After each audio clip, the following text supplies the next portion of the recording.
খেলাঘর মাঠে বিশাল মেলা, দোকানপাট, বক্সিং খেলা, খুবই ভালো, অসাধারণ একটা মেলা হচ্ছে।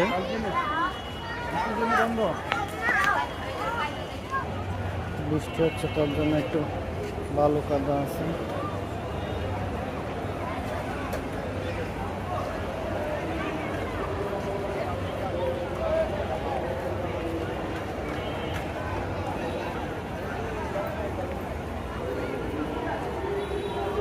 ভালোই মোটামুটি।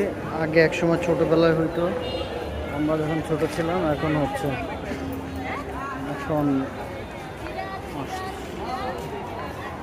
ঠিক আছে, পরিবার নিয়ে আসতে